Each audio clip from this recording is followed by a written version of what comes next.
Welcome to தீதி சமையல். இன்றைக்கி சமையலில் மைதா மாவும் உருளைக்கிழங்கு வச்சு ஒரு ஸ்நாக்ஸ் ஐட்டம் பார்க்க போகிறோம். அதை எப்படி செய்யலான்னு பார்க்குறதுக்கு முன்னாடி நம்ம சேனலை ஃபஸ்ட் டைம் பார்க்குறவங்களா இருந்தால் நம்ம சேனலுக்கு சப்ஸ்கிரைப் பண்ணுங்கள். அப்படியே பக்கத்தில் இருக்க பெல் பட்டனை கிளிக் பண்ணுங்கள்.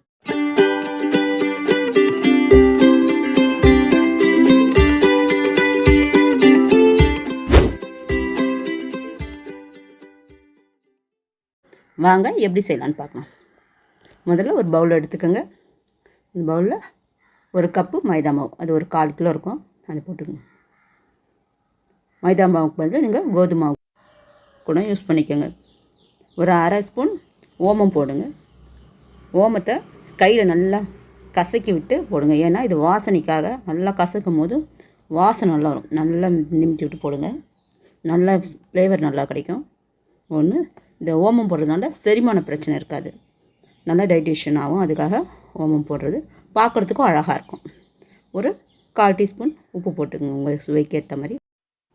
2 டீஸ்பூன் எண்ணெய் விட்டுக்கோங்க. விட்டுட்டு எல்லாத்தையும் மிக்ஸ் பண்ணி விடுங்க, ஒன்றோடு ஒன்று மிக்ஸ் ஆகிற மாதிரி. இந்த ஓமம் உப்புலாம் ஒரே இடத்துல இருந்துடக்கூடாது, அதனால் எல்லா பக்கமும் தடவி விடுங்க. நல்லா பிசைஞ்சு விட்டதுக்கப்புறம் நம்ம லைட்டாக தண்ணி தெளித்து பிசைஞ்சுக்குவோம். கொஞ்சம் கொஞ்சமாக தண்ணி விட்டு பிசைஞ்சு எடுத்துக்குவோம். ஏன்னா தண்ணி அதிகமாகிடும், அதனால் கொஞ்சம் கொஞ்சமாக பிசைஞ்சு எப்படின்னா ஒரு சப்பாத்தி மாவு பதத்துக்கு இந்த மாதிரி பிணைஞ்சி வச்சுருங்க. வச்சு ஒரு 1/2 மணி நேரம் ஊறட்டும். அதுக்குள்ளே காயாமல் இருக்கிறதுக்கு 2 ஸ்பூன் எண்ணெய் விட்டுக்கலாம். மேலே எண்ணெய் விட்டு தடவி வச்சுருவோம். இதுதான் மாவு காய்ஞ்சிரும். அதுக்காக ஒரு 1/2 மணி நேரத்துக்கு ஊறட்டும்.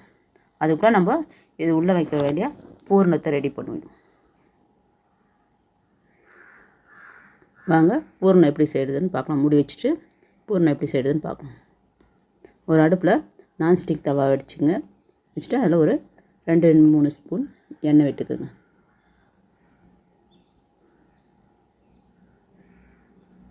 எண்ணெய் விட்டுட்டு ஒரு மீடியம் சைஸ் வெங்காயத்தை சின்ன சின்னதாக கட் பண்ணி அதில் போட்டுக்கணும்.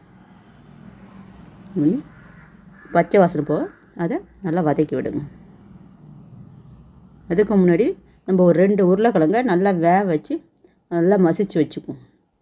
நான் அது காட்டில் வேக வச்சதை நீங்கள் நல்லா வேக விட்டு மசிச்சு எடுத்து வச்சுக்கோங்க. ஒரு 2 பச்சை மிளகா காரத்துக்கு சின்ன சின்னதாக கட் பண்ணி போட்டுங்க. 2-3 பச்சை மிளகா உங்கள் காரத்துக்கு எந்த அளவுக்கு வேணுமோ அந்த அளவுக்கு பச்சை மிளகா எடுத்து கட் பண்ணி எடுத்து வச்சுக்கோங்க. உங்களுக்கு பச்சை மிளகா ஃப்ளேவர் பிடிக்கலனாலும் கட் பண்ணிக்கலாம். ஏன்னா நம்ம மிளகாத்தூள் கரம் மசாலாலாம் போட போகிறோம், அதனால் வேண்டானாலும் இதை ஆட் பண்ணிக்கோங்க. ஒரு 1/2 டீஸ்பூன் இஞ்சி பூண்டு பேஸ்ட்டு போட்டுக்கலாம்.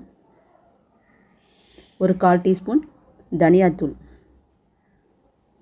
ஒரு 1/4 டீஸ்பூன் கரம் மசாலா போடுங்க. ஒரு 1/2 டீஸ்பூன் மிளகாய்த்தூள், மஞ்சத்தூள் ஒரு 1/4 டீஸ்பூன் போட்டுங்க. வெஜிடபிள்ஸ்லாம் யூஸ் பண்ணி கூட இந்த பூர்ணம் செய்யலாம். இதில் அப்படி வெஜிடபிள்ஸ் யூஸ் பண்ணணுன்னா பீன்ஸு, கேரட்டு, பச்சை பட்டாணி, குடமிளகாய் போட்டுக்குங்க. அதனால் அதை தான் சீக்கிரம் வேகும், அதனால் அந்த இது வெஜிடபிள்ஸ் மட்டும் யூஸ் பண்ணிக்கோங்க. நல்லா பச்சை வாசனை போக நல்லா வதக்கி விடுங்க. நல்லா வதங்கட்டும். வெஜிடபிள் யூஸ் பண்ணணுன்னா இந்த ஸ்டேஜில் போட்டுக்குங்க. அதெல்லாம் சின்ன சின்னதாக பொடிசாக கட் பண்ணி இந்த ஸ்டேஜில் போட்டுக்குங்க. இந்த ஸ்டேஜில் உப்பும் போட்டுங்க. இப்போ வேக வச்ச உருளைக்கிழங்கு நல்லா மசிச்சு போட்டாச்சு. இந்த அளவுக்கு மசிச்சு வச்சுக்கோங்க. நல்லா ஒன்றோட ஒன்று மிக்ஸ் ஆகிற மாதிரி மிக்ஸ் பண்ணி விட்டுக்குங்க. நான் உப்பு போடாது மறந்துட்டேன், அதனால் இந்த ஸ்டேஜில் உப்பு போட்டுக்கோங்க. உங்கள் சுவைக்கேற்ற இந்த கலவைக்கு மட்டும் தகுந்த உப்பு போட்டுக்கலாம். நான் ஒரு 1/4 டீஸ்பூன் போடுறேன். உங்களுக்கு எவ்வளோ தேவைப்படுதோ இந்த பூரணத்துக்கு தகுந்த அளவுக்கு போடுங்க. நம்ம ஏற்கனவே மாவில் உப்பு போட்டு வச்சுருக்கோம், அதனால் இதுக்கு மட்டும் போட்டு நல்லா ஒன்றோட ஒன்று மிக்ஸ் ஆகிற மாதிரி நல்லா கிளறி விடுங்க. இது சட்டுன்னு ரெடி ஆகிடும். பாருங்க, நம்மளோட பூரணம் ரெடி ஆகிடுச்சு. எல்லாம் மிக்ஸ் ஆகிடுச்சு பாருங்கள். ஒன்றோட ஒன்று மிக்ஸ் ஆகி ஒட்டாமல் வரும். இதுதான் நான்ஸ்டிக் டவல் வச்சா ஒட்டாமல் வரும். அடுப்பு அணைச்சிருவோம். ஒரு கைப்பிடி அளவு கொத்தமல்லி தலையை நல்லா கழுவிட்டு சின்ன சின்னதாக கட் பண்ணி போட்டுக்கணும். இந்த சூட்லேயே நல்லா வெந்துடும். ஒன்றோட மிக்ஸ் பண்ணி விட்டுங்க. ஸ்ப்ரிங் ஆனியன் இருந்தாலும் இந்த ஸ்டேஜில் போட்டுக்கலாம். கொத்தமல்லி தலைக்கு ஸ்ப்ரிங் ஆனியன் யூஸ் பண்ணிக்கலாம். ரெடி ஆகிடுச்சு. அவ்வளோதான் நம்ம பூரணம். வாங்க இப்போ எப்படி செய்யலான்னு பார்க்கலாம். 1/2 மணி நேரம் நல்லா ஊறி ரெடியாக இருக்குது. நல்லா பிணைஞ்சு விடுங்க. நல்லா மாவு இன்னும் கொஞ்சம் சாஃப்ட் ஆகட்டும். நமக்கு தேவையான அளவுக்கு உருண்டைகளை எடுத்து வச்சுக்குவோம். வச்சுட்டு இதை எடுத்து பேன்கட்டில் பேலிச்சு எடுத்து கொஞ்சம் மாவு போட்டுங்க, போட்டு பேலிச்சு விடுங்க. நல்லா ரவுண்ட் ஷேப் வரணும், இல்லை ஸ்கொயர் ஷேப்பில் இருந்தாலும் பரவாயில்ல, நம்ம கட் பண்ணி தான் எடுக்க போகிறோம். அதனால் பேலிச்சு எடுத்துங்க. இதை மாதிரி ஒரு கத்தி எடுத்து சதுரமாக வெட்டிக்கணும். வெட்டிட்டு நம்ம செஞ்சு வச்சுருந்தோம்ல பூரணம், அதை வந்து அந்த ஓரங்களில் ஓரமாக கொஞ்சம் இடம் விட்ட மாதிரி எடுத்து வைங்க. நம்ம ஓமம் போட்டோம்ல பாருங்கள், பார்க்குறதுக்கே கலர்ஃபுல்லாக இருக்குது பாருங்கள், புள்ளி புள்ளியாக. அதுக்காக தான் ஓமம் போட்டால் 3 பெனிஃபிட் இருக்குது இதில். இதே மாதிரி வச்சுக்கோங்க. வச்சுக்கிட்டு இந்த முன்னாடி இருக்க இந்த காலி இடம் இருக்குல்ல, இதில் வந்து ஒரு கத்தியால் சின்ன சின்னதாக கோடு போடுங்க. சும்மா டெக்கரேஷனுக்காக தான், நமக்கு வேண்டிய ஷேப்பில் கோடு சும்மா கிழிச்சு விட்ட மாதிரி பண்ணிக்கோங்க. அவ்வளோதான். டெக்கரேஷனாக கொடுத்தா பசங்க நல்லா விரும்பி சாப்பிடுவாங்களே. இதை வந்து அப்படியே ரோலாக கூட போட்டுலாம், இல்லை நான் வந்து சுருட்டின மாதிரி செய்ய போகிறேன், ஒரு பூ ஷேப்புக்காக. பூ ஷேப் மாதிரி உங்களுக்கு உங்களோட க்ரியேட்டிவிட்டிக்கு தகுந்த மாதிரி இந்த 2 முனையும் மடக்கி விட்டுருங்க. ஏன்னா பூர்ணம் வெளியில் வராமல் இருக்கிறதுக்காக நம்ம எண்ணெயில் போட்டு பொரிக்க போகிறோம், அது பூர்ணம் வெளியில் வந்துடும். அதுக்காக வேணுங்க அப்படியே சுருட்டி எடுத்து இப்படியே கூட ரோலுக்கு லைட்டாக வளைச்சி விட்டும் செஞ்சு அப்படியே பொரிச்சு எடுக்கலாம். நான் வந்து பூ ஷேப் வர்றதுக்காக இப்படி மடக்கி விட்டு செஞ்சுருக்கேன். உங்களுக்கு எப்படி வேணுமோ அது மாதிரி நீங்கள் செஞ்சு எடுத்து வச்சுக்கோங்க. நம்மளோட க்ரியேட்டிவிட்டியை பொறுத்து தான் இருக்குது. கற்பனை திறனை இருந்தால் எப்படி வேணால் செஞ்சுக்கலாம். இது மாதிரி நான் 4 உருண்டையும் செஞ்சு எடுத்து வச்சுட்டேன். இப்போ ஒரு அடுப்பில் எண்ணெயை காய வச்சுக்குவோம். நம்ம எண்ணெய் காயிட்டோம், காஞ்சோடனே பொரிச்சு எடுத்துக்குவோம். காஞ்சி ரெடியாக இருக்குது. இப்போ ஒன்று ஒன்றா போட்டு பொரிச்சோம். கொஞ்சம் அகலமாக இருக்கிறதுனால 2 போடுறேன். 2 போட்டு போட்டுடணும். ஒரு 5 நிமிஷம் வேகட்டும். வெந்ததுக்கப்புறம் பரட்டி போட்டுருவோம்.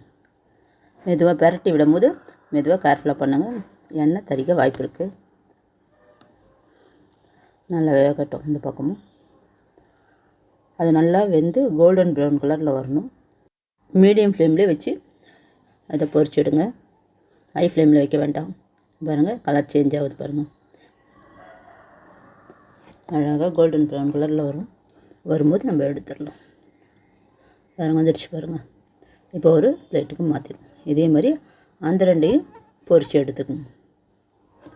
பாருங்கள் பார்க்குறதுக்கு பூ ஷேப்பில் அழகாக இருக்குது பாருங்கள். பெரியவங்க இதை ஒன்று சாப்பிட்டா கூட வயிறு ஃபில்லிங் ஆகிடும். இதில் உருளைக்கிழங்கு இருக்குது, மற்ற நம்ம காய்கறிலாம் வெஜிடபிள் போட்டாலும் எல்லா நூடுல்ஸும் கிடைச்ச மாதிரி இருக்கும். கறி சாப்பிடாதவங்களுக்கு கூட இந்த மாதிரி கறியை வந்து மிக்சியில் அரைச்சி அதை கூட போட்டு செஞ்சு கொடுக்கலாம். இந்த மாதிரி கொடுத்தோன்னா நல்லா ஹெல்த்தியாக இருக்கும். இந்த மாதிரி வீட்லேயே நம்ம ஆரோக்கியமாக செஞ்சு பசங்களுக்கு கொடுக்கலாம். பாருங்கள் அதுவும் இருந்துச்சு. நான் பெரிய சைஸாக போட்டிருக்கேன்.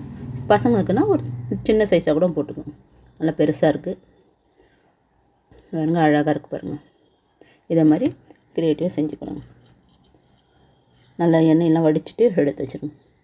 நீங்களும் உங்கள் வீட்டில் செஞ்சு பார்த்துட்டு இதை சுவை எப்படி இருக்குன்னு எனக்கு கமெண்ட் பண்ணுங்கள். இந்த டிஷ் உங்களுக்கு பிடிச்சிருந்துடும் லைக் பண்ணுங்கள், மற்றவங்களுக்கும் ஷேர் பண்ணுங்கள், கமெண்ட் பண்ணுங்கள், நம்ம சேனலுக்கு சப்ஸ்கிரைப் பண்ணுங்கள். தேங்க்யூ.